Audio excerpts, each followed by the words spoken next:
ಇವತ್ತಿನ ವಿಡಿಯೋದಲ್ಲಿ ಗಣಕೆ ಸೊಪ್ಪಿನ ಸಾಂಬಾರು ಹೇಗೆ ಮಾಡೋದು ನೋಡೋಣ. ಆರೋಗ್ಯಕ್ಕೂ ತುಂಬ ಒಳ್ಳೆಯದು. ಹಳ್ಳಿ ಕಡೆ ಬಾಣಂತಿಯರಿಗೆ ಕೊಡ್ತಾರೆ. ಹೇಗೆ ಮಾಡೋದು ನೋಡೋಣ ಬನ್ನಿ. CH ವ್ಲಾಗ್ಗೆ ಸ್ವಾಗತ.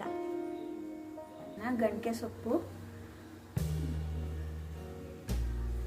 ಚಿಕ್ಕ ಕಾಯಿ ತುರಿ ತಗೊಂಡಿದ್ದೀನಿ, ಸ್ವಲ್ಪ ಬೆಳ್ಳುಳ್ಳಿ, ಒಂದು ಅರ್ಧ ಸ್ಪೂನಷ್ಟು ಜೀರಿಗೆ, ಸ್ವಲ್ಪ ಕೊತ್ತಂಬರಿ ಸೊಪ್ಪು, 2 ಸ್ಪೂನ್ ಕಡಲೆ, ಒಂದು ಮೀಡಿಯಮ್ ಸೈಜ್ ಈರುಳ್ಳಿ, ಒಂದು medium size tomato, 2 spoon sambar powder ತಗೊಂಡಿದ್ದೀನಿ. ಇವಾಗ ಮಾಡೋ ವಿಧಾನ ನೋಡೋಣ. ಇವಾಗ ಸೊಪ್ಪು ತೊಳ್ಕೊಂಬಂದಿದ್ದೀನಿ. ಇವಾಗ ಇದನ್ನ ಗ್ಯಾಸ್ ಅನ್ನ ಬಾಣಲಿ ಇಟ್ಟಿದ್ದೀನಿ. ಅದಕ್ಕೆ ತೊಳೆದಿರೋ ಅಂಥ ಸೊಪ್ಪನ್ನ ಸೇರಿಸ್ತಾ ಇದ್ದೀನಿ. ಫ್ರೈ ಮಾಡೋಣ. ಇವಾಗ ಇದ್ರಲ್ಲಿ ತೊಳೆದಿದ್ದೀವಲ್ಲ, ಅದ್ರಲ್ಲಿರೋ ನೀರಿನ ಅಂಶ ಎಲ್ಲ ಹೋಗೋಕ್ಕಂತ ಚೆನ್ನಾಗಿ ಫ್ರೈ ಮಾಡೋಣ, ಬಾಡಿಸ್ಕೊಳ್ಳೋಣ. ಇದಕ್ಕೆ ಎಣ್ಣೆಯನ್ನು ಸೇರಿಸಿಲ್ಲ, ಹಂಗಿದೆ.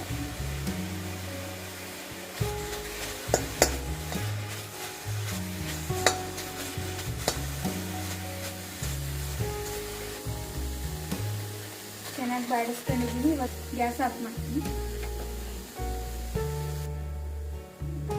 ಸೊಪ್ಪು ತಣ್ಣಗಾಗಿದೆ. ಇವಾಗ ತಣ್ಣಗಾಗಿರೋ ಸೊಪ್ಪಿಗೆ ಕಾಯಿ, ಸಾಂಬಾರು ಪೌಡ್ರು, ಈರುಳ್ಳಿ, ಟೊಮೊಟೊ, ಕೊತ್ತಂಬರಿ ಸೊಪ್ಪು,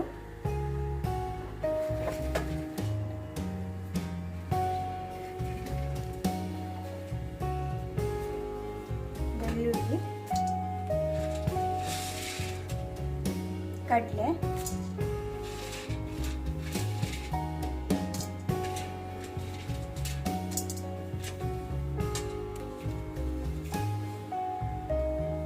ಜೀರಿಗೆ ಸೇರಿಸ್ತಾ ಇದ್ದೀನಿ. ಜೀರಿಗೆ ಮಿಸ್ ಮಾಡಬೇಡಿ, ಜೀರಿಗೆಯಿಂದನೇ ಸಾಂಬಾರಿಗೆ ಟೇಸ್ಟ್ ಸಿಗತ್ತೆ. ಇವಾಗ ಇಷ್ಟು ನುಣ್ಣಗೆ ರುಬ್ಕೊಂಬರೋಣ. ಮಸಾಲೆ ನುಣ್ಣಗೆ ರುಬ್ಕೊಂಬಂದಿದ್ದೀನಿ.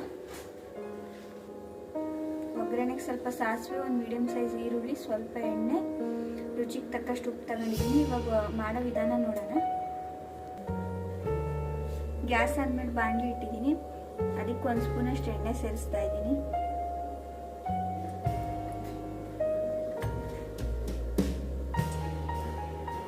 ಎಣ್ಣೆ ಕಾದಿದೆ, ಸಾಸಿವೆ ಹಾಕ್ತಾ ಇದ್ದೀನಿ.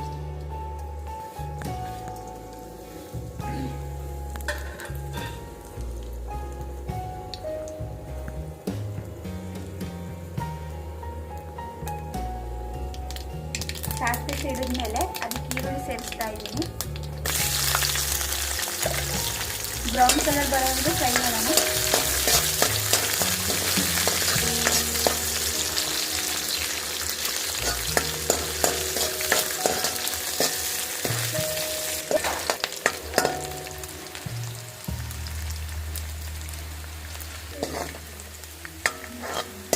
ಈರುಳ್ಳಿ ಫ್ರೈ ಆಗಿದೆ.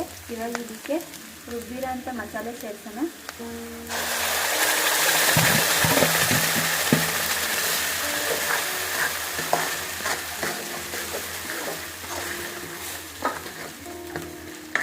ಇವಾಗ ಇದಕ್ಕೆ ಬೇಕಾದಷ್ಟು ನೀರು ಸೇರಿಸೋಣ.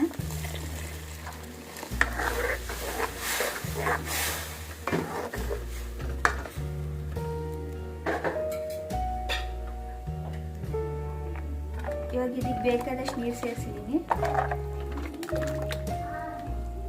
ಇವಾಗ ಇದಕ್ಕೆ ರುಚಿಗೆ ತಕ್ಕಷ್ಟು ಉಪ್ಪು ಸೇರಿಸ್ತಾ ಇದ್ದೀನಿ. ಸಾಂಬಾರು ಚೆನ್ನಾಗಿ ಕುದೀಲಿ.